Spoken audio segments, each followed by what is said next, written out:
Assalamualaikum warahmatullahi wabarakatuh. Terima kasih pada kesempatan kali ini di program NU bagian kaderisasi Jawa Timur. Kami akan mencoba untuk sedikit menggali informasi terkait dengan jabat Unpad.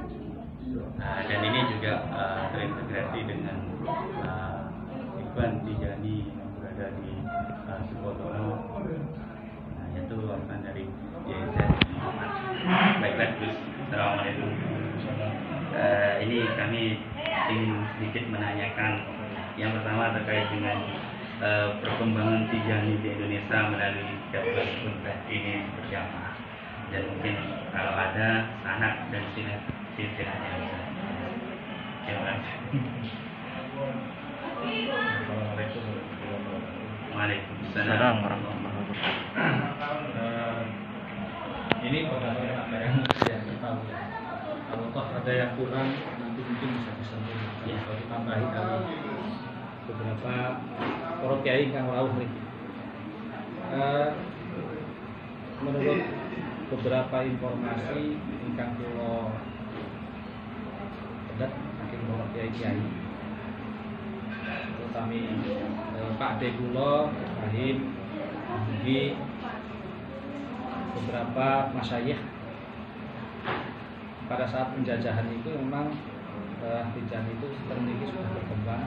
Ingkang pertami di dalam menyebarkan Thariqah Tijani itu sebenarnya adalah Syekh Anas Abdul Jamil. Beliau itu merupakan salah satu adiknya Mbah Abbas. adiknya. Terus secara awal cerita itu Mbah Abbas ini beliau mengambil Thariqah Safariyah. Sebelumnya. Iya. Kemudian beliau mengutus Mbah Anas untuk mengambil Thariqah Tijani. Dan tadi mungkin sudah diceritakan sama KZ. Nah, setelah itu beliau memang ditugasi untuk mensiarkan Thariqah Tijani di wilayah pesantren khususnya dan juga Jawa Barat. Pada awalnya memang perkembangan Thariqah itu mulai semakin menyebar dan semakin kuat ketika Mbah Abbas ini akhirnya mengambil Thariqah Tijani. Jadi memang beliau tadinya Thariqah Safariyah, tapi menjelang akhir hayatnya beliau mengambil Thariqah Tijani dan kemudian diangkat sebagai anggota. Nah, lalu setelah itu di dalam perkembangannya Thariqah Tijani ini semakin menyebar dan semakin banyak beberapa ikhwan-ikhwan yang akhirnya tertarik untuk mengambil Thariqah Tijani sekarang. Dan itu juga diperkuat dengan menantunya Bahawi. Nah, pas Bahawi menjadi muqaddam Thariqah Tijani ini, beliau mengembangkan Thariqah Tijani tidak hanya di Bukan tapi juga di luar wilayah juga besar, bahkan sampai Jawa Timur. Jadi perkembangan Thariqah Tijaniyah yang akhirnya semakin menyebar ke Jawa Timur, salah satunya yang menggerakkan itu adalah bahkan menantunya Mbah Abbas. Nah, ada beberapa tokoh-tokoh ulama yang akhirnya beat untuk Thariqah Tijani dan mungkin sepertinya sudah ngambil Thariqah seperti Kiai Muhammad ya. Ada juga yang dari Probolinggo bersama Akibat Mas Budi dan juga beberapa kiai lain. Dan akhirnya Thariqah Tijani ini semakin menyebar. Jadi kalau cuma awal sejarahnya tidak, pada mulanya setelah Mbah Anas semakin menyebar. Ada juga adiknya namanya Ki Ades juga, beliau itu termasuk salah satu kota muslim. Beliau juga termasuk adik dari Ki Abbas. Jadi ketiga tokoh inilah yang menyebarkan Thariqah itu pada awal permulaan juga. Akhirnya dilanjutkan oleh satu cucu beliau. Ya, terima kasih Gus. Nanti bisa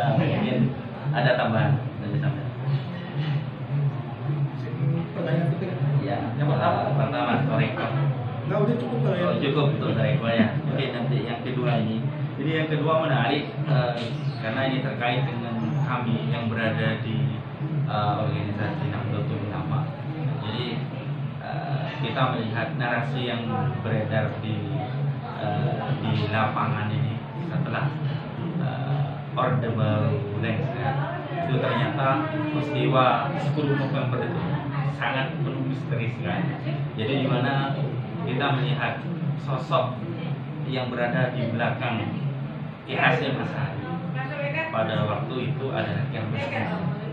Ini mungkin dari Pak Gus bisa memberikan informasi ya, terkait peristiwa 10 November ya, yang terjadi pada saat itu ya. Karena melihat Ki Abbas ini merupakan tokoh yang sangat sentral pas Orde Baru. Ketika Orde Baru memang kita belum melihat cerita. Mungkin bisa dijelaskan.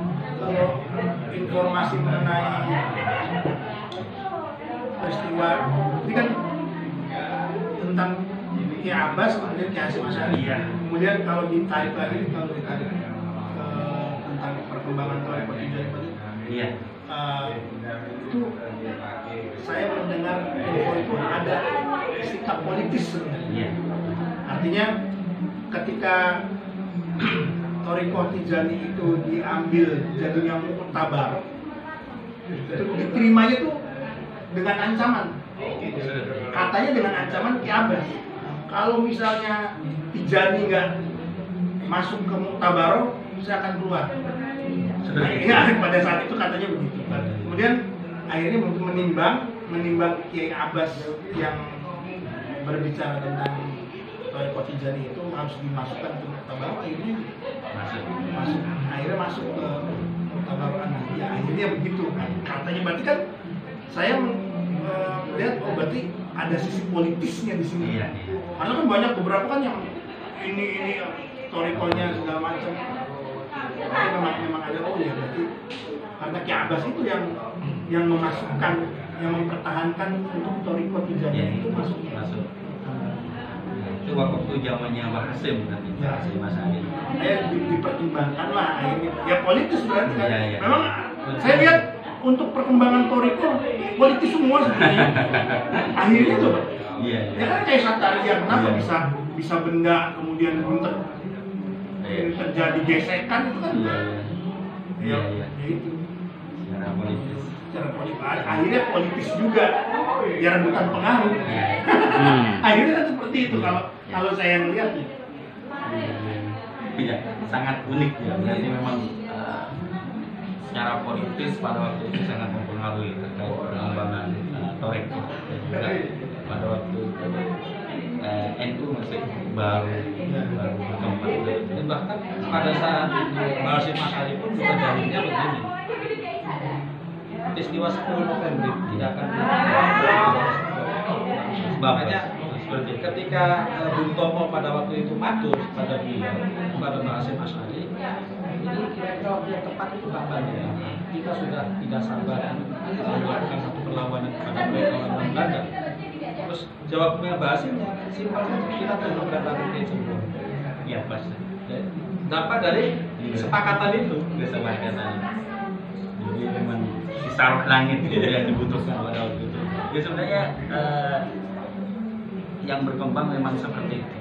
Yang kita memang narasikan bahwa salah satu yang paling berpengaruh di tokoh sentral 10 November itu adalah Ki Abbas. Karena ada satu momentum ketika kami mengikuti diklat di Bangkalan, di Madura. Ya, instruktur itu mengatakan bahwa Ki Abbas itu adalah seorang mursyid Toriko Tijaniyah seperti itu. Dan juga ada kalau tidak salah putranya apa yang diambil oleh kerajaan Inggris. Oh, ya betul itu ya. Ini putranya. Oh iya di sini.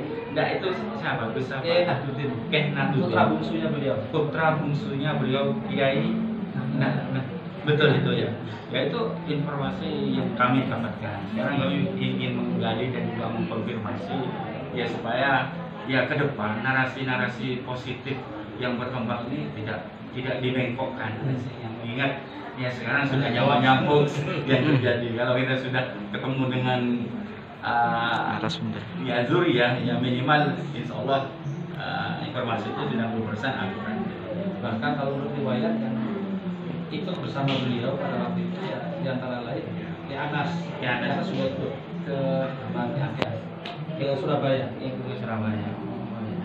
Untuk yang diambil kerajaan Inggris itu seperti apa sih? Ya, di sana bukan diambil kerajaan. Apa aslinya? Ya di sana. Ke sana. Jadi memang belajar dari Mesir, kemudian melanjutkan. Oh iya seperti itu. Itu mungkin ada pengaruhnya dari 10 November itu. Oh, Apakah sudah? Ya. Itu juga Mbak Din lagi ke Inggris juga pada tahun 60. Oh 60.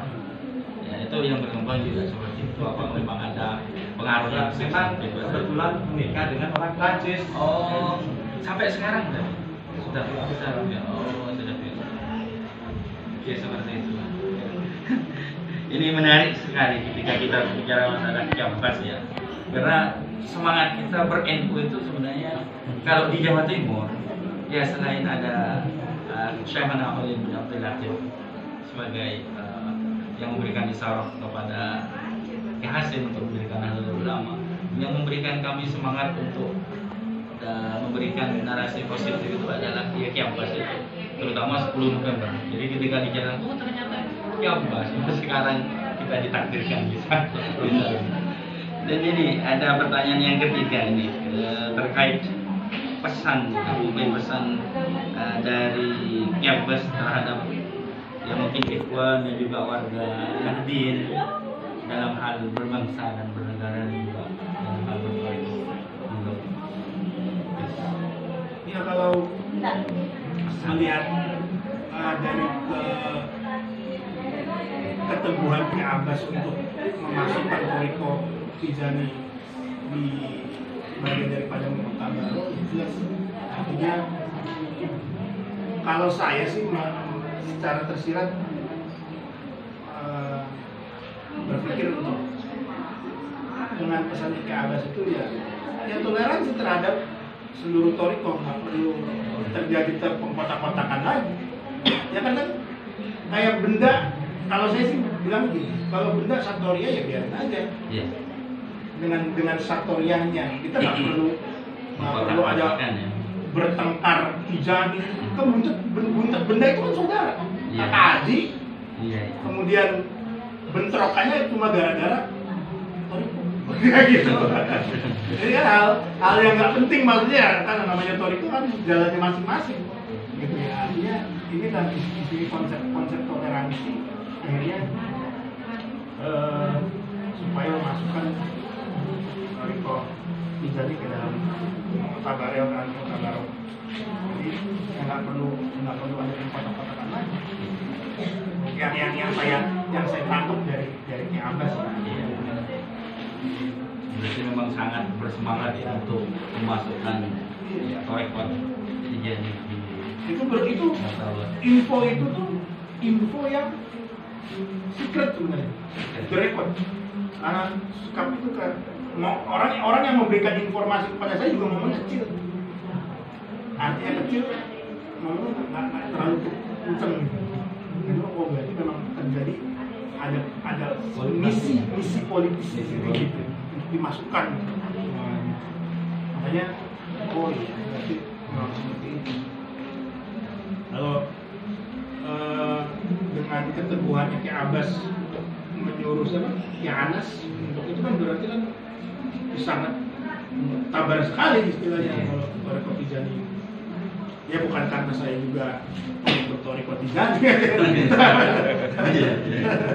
Iya, kesabaran itu memang ya penting. Mungkin dari sampai Kalau saya pribadi sih pesan yang sering disampaikan oleh Bahdin dan mungkin itu juga disampaikan juga dari Abbas bahwa kita sebagai manusia itu harus jujur dan istiqomah. jujur dan istiqomah. Itu aja juga karena bagaimanapun kita di dalam melakukan satu upaya usaha dan apapun lah, kalau tanpa disertai dengan kejujuran, tanpa disertai dengan istiqomah, kalau kamu mendapatkan keberkahan. Jadi jujur dan istiqomah itu sangat penting. sampai beliau itu berani kalau seumpamanya 1 tahun aja kita jujur, niscaya Indonesia itu akan makmur. Amin. Allah. Amin. Cuma karena banyak yang nggak jujur, Ya, akhirnya jujur. seperti sekarang. Iya betul. Ya. Ya, terima kasih. Mungkin itu saja wawancara kami dengan beliau dari Kiagas Butet. Ini dengan Gus Jimmy. Ahmad Faiz, bisa Ahmad Faiz. Gus Ahmad Faiz ya. Terima kasih, semoga bermanfaat dan bisa memberikan informasi positif terkait dengan perkembangan ini dan Nahdlatul Ulama terutama di Indonesia. Terima kasih. Wassalamualaikum warahmatullahi wabarakatuh. Waalaikumsalam warahmatullahi wabarakatuh.